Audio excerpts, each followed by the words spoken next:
luar biasa. Kekayaan budaya-budaya, cuma seringkali kita melihat budaya yang sebenarnya harus membuat orang lebih berbakti kepada Tuhan. Tidak jarang budaya itu ada budaya yang membuat mereka menyembah berhala. Ya. Ada pastor yang suka membuat budaya-budaya menyembah berhala dulu, bukan sekarang.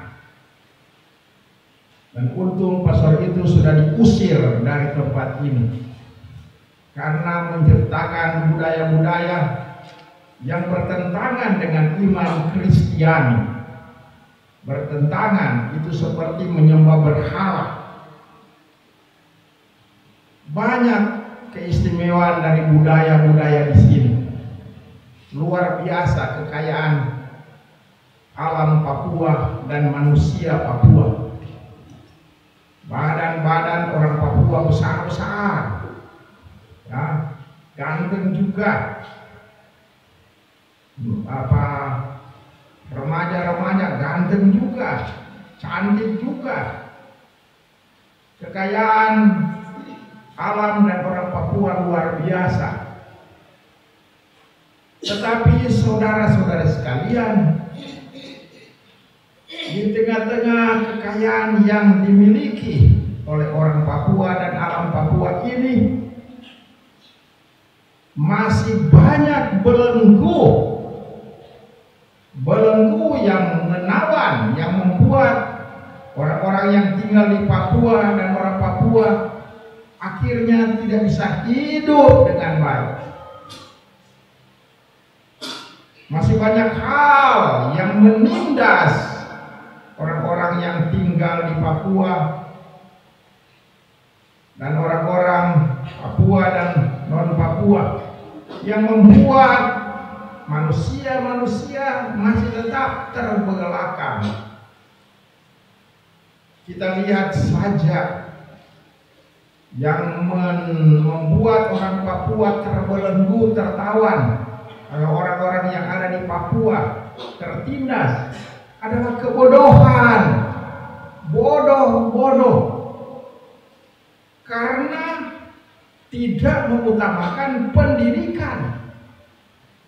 Masih muda sudah tidak sekolah lagi, dan orang tua sudah mengajak mereka kerja kebun saja. Orang tua tidak mampu membiayai anak, padahal sebenarnya bisa, cuma uang dipakai orang tua, apalagi bapak-bapak, untuk minum dan mabuk, sehingga tidak ada uang untuk membiayai anak-anak sekolah. Itu tidak benar ini bapak-bapak orang tua. Mereka pasti dikutuk oleh Tuhan sendiri karena tidak memperhatikan pendidikan dari anak-anak. Masih terbelenggu dengan kebodohan, dan seringkali terjadi anak-anak muda belum pantas kawin, masih remaja, tapi terpaksa sudah menjadi orang tua karena ya sudah main serong, sehingga keluarga ini namanya keluarga serong. Padahal masih muda, masih remaja, masih bodoh. Bayangkan anak-anak yang akan lahir nanti jadi bodoh-bodoh juga, tertindas, tertawan oleh kebodohan. Juga kita lihat yang masih menindas manusia, termasuk di Papua ini, penyakit-penyakit. Sekarang penyakit COVID-19 kelihatannya sudah mereda, tapi ada bahaya dia timbul kembali lagi. Bukan hanya penyakit COVID, juga TBC atau penyakit-penyakit lain, jantung, yang menindas manusia. Penyakit-penyakit ini dan membuat manusia tidak hidup dengan bebas karena tertindas oleh penyakit-penyakit. Pertanyaan kita, apakah kita biarkan manusia itu tertindas? Apakah kita biarkan manusia itu tertawan? Apakah kita biarkan manusia terbelenggu? Termasuk banyak orang Katolik sudah terbelenggu dengan materi. Uang itu memang boleh, bagus, kita harus cari uang. Tapi seringkali karena cari uang sudah lupa masuk gereja, tidak lagi percaya akan Tuhan, menjadi kafir.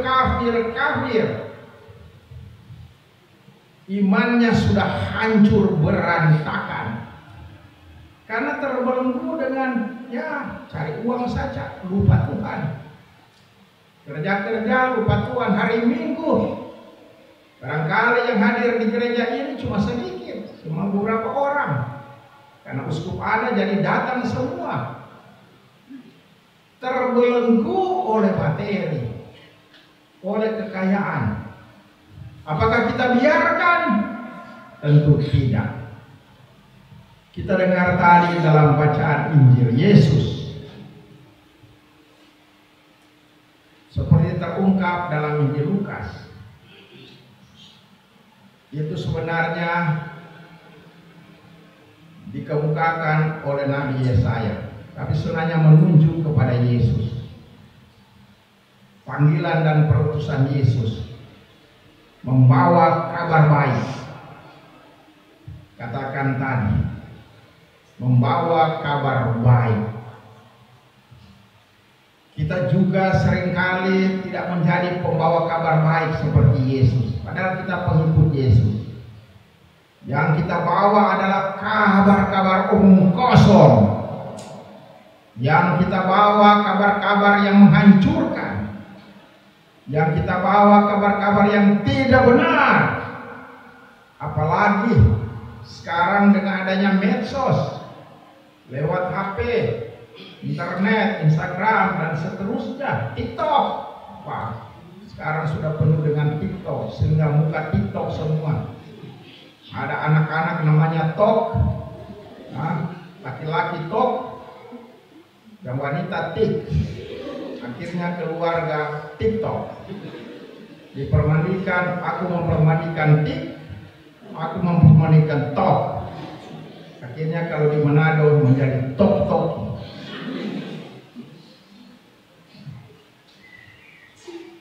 Kabar buruk makin disampaikan lewat medsos, media sosial, atau kita gosip di mana-mana. Padahal kita seperti Yesus dipanggil untuk membawa kabar baik. Kemudian kita dengar Yesus juga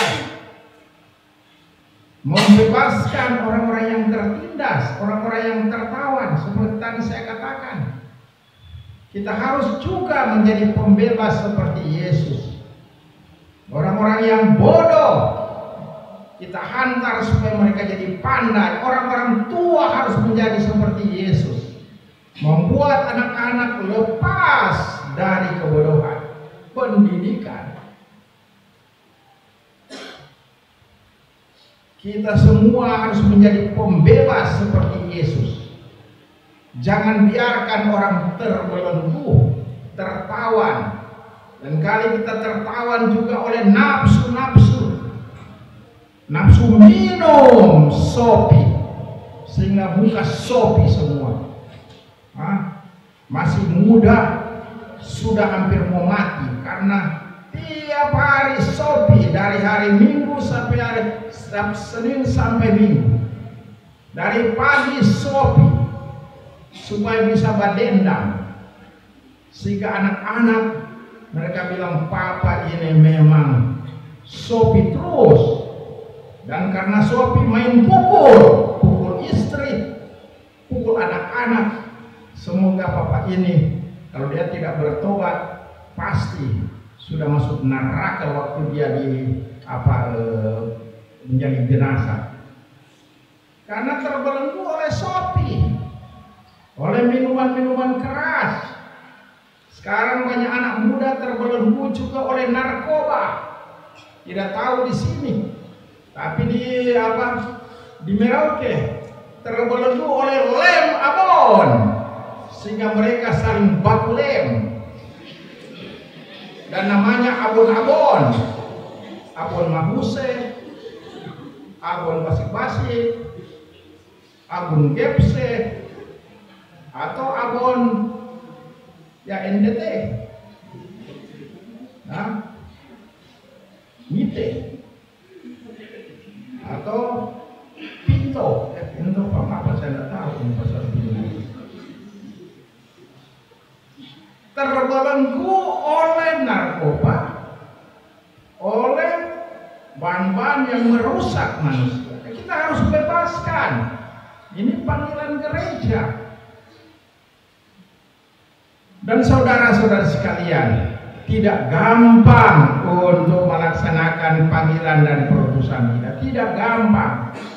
Tetapi syukurlah kepada kita gereja pengikut Kristus, kita diberikan Roh Kudus di dalam hati kita.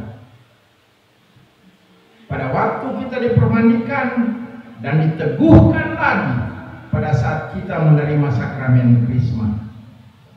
Dan tadi dikatakan Roh Kudus itu dicurahkan ke dalam hati setiap orang, bagaikan air hidup yang mentahirkan, membersihkan dosa-dosa, membersihkan dari penyembahan berhala, menjadikan hati bersih, bukan hati keras tapi hati lembut.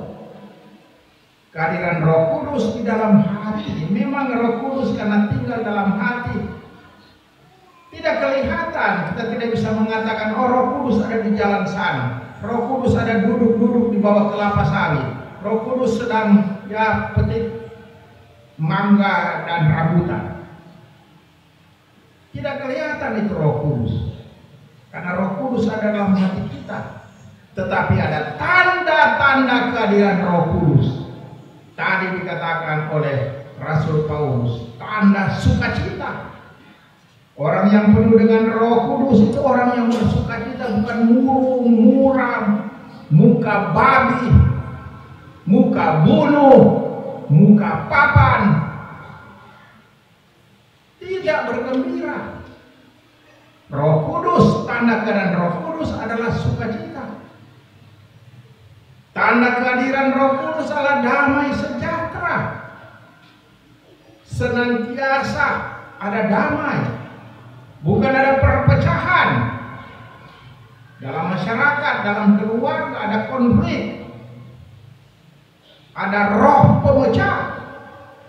Tanda Roh Kudus adalah damai sejahtera. Tanda Roh Kudus juga adalah seperti dikatakan tadi, kelemah lembutan, bukan kasar. Lembut. Juga tanda Roh Kudus ialah mengampuni, tidak dendam sampai segala abad. Dendam terus banyak orang. Dendam sampai mati, dikubur pun masih dendam. Sehingga petinya nama peti dendam. Dendam, tidak ada pengampunan. Ya, seringkali terjadi kerusakan dalam masyarakat karena tidak ada pengampunan. Kerusakan dalam keluarga, suami dendam istri, istri dendam suami, orang tua dendam anak-anak. Akhirnya dalam keluarga bukan ada surga di neraka, tetapi ada neraka keluarga. Nah, dendam itu tanda bukan kehadiran Roh Kudus, tapi roh jahat. Ada persetubuhan, ya. Ada percabulan juga, tanda kehadiran roh yang bukan Roh Kudus. Berzina, banyak anak-anak sekarang muda sudah bebas. Berzina di mana-mana, di hutan kah, disaksikan oleh singa-singa, oleh ular-ular, ya, bersinar di bawah pohon-pohon. Siang malam mereka sudah tidak peduli lagi. Nafsu naik. Itu tanda kehadiran bukan Roh Kudus, tapi tanda kehadiran keinginan daging atau tanda kehadiran roh jahat. Roh Kudus ada dalam hati kita. Karena itu tidak kelihatan tapi punya tanda-tanda. Jangan takut. Kita diberi Roh Kudus. Roh yang dahsyat, yang membuat kita kuat menghadapi godaan-godaan, menghadapi roh-roh jahat. Kita bisa kalahkan roh-roh itu. Asal dengan syarat kita dekat dengan Roh Kudus. Kita percaya akan Roh Kudus. Kita mendengarkan suara Roh Kudus. Seringkali hati nurani kita sudah tumpul karena tidak mendengarkan Roh Kudus. Tidak tajam lagi.